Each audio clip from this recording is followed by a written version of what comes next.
कभी ये विचार मन में आया है कि हमारा मन और हमारी इंद्रियां एक साथ मिलकर हमारे फैसलों पर कितना गहरा असर डालते हैं?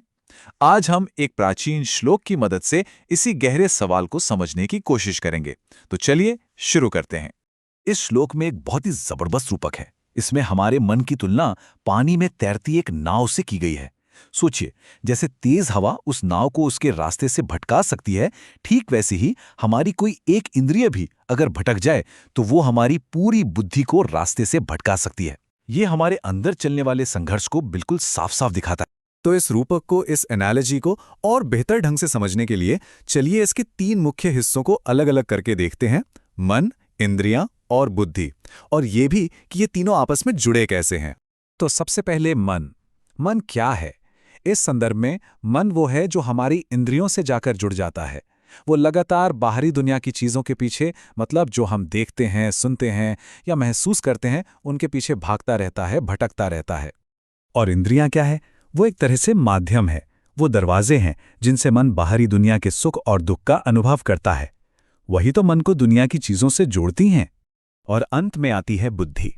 ये हमारी वो क्षमता है जो सही और गलत का फैसला करती है। लेकिन जब मन इंद्रियों के बस में होता है ना, तो सबसे ज्यादा खतरे में हमारी बुद्धि ही पड़ जाती है। यही सबसे महत्वपूर्ण बात है।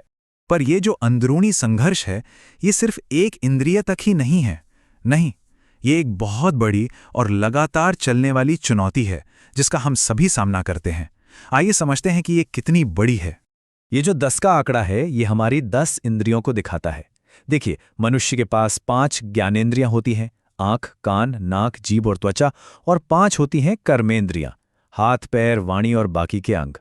अब इन्हीं 10 रास्तों से सांसारिक इच्छाएं एक इंसान पर लगातार हमला करती रहती हैं। हर दिशा से ध्यान खींचने वाली चीजें हैं। ऐसे में हर समय बुद्धि का इस्तेमाल करके सही फैसला लेना कितना मुश्किल हो जाता है। तो सवाल यह है कि इस लगातार हमले से अपनी बुद्धि को बचाया कैसे जाए। इसका हल है मन पर नियंत्रण पाना। चलिए देखते हैं कि यह कैसे किया जा सकता है। इसका समाधान है समत्व का अभ्यास।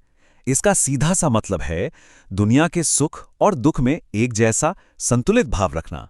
मतलब न तो तारीफ सुनकर बहुत ज्यादा खुश हो जाना और न ही किसी की आलोचना सुनकर निराश हो जाना। जब मन इस तरह सुख के पीछे नहीं भागता और दुख से नहीं घबराता, तभी वो स्थिर होता है। यहां पर दोनों में अंतर बिल्कुल साफ दिखता है। जिस इंसान में समत्व नहीं है, उसकी बुद्धि तो इंद्रियों के बहाव में बह जाती है, ठीक उस नाव की तरह जो तूफान में फंस गई हो।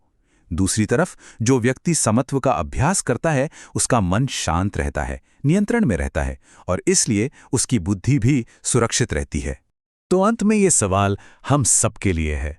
आज के इस दौर में जहां हर तरफ ध्यान भटकाने वाली इतनी सारी चीजें हैं, कोई इस प्राचीन ज्ञान का इस्तेमाल करके अपने मन को नियंत्रण में कैसे रखे? ये एक ऐसा सवाल है जिस पर हम सभी को सोचने की जरूरत है।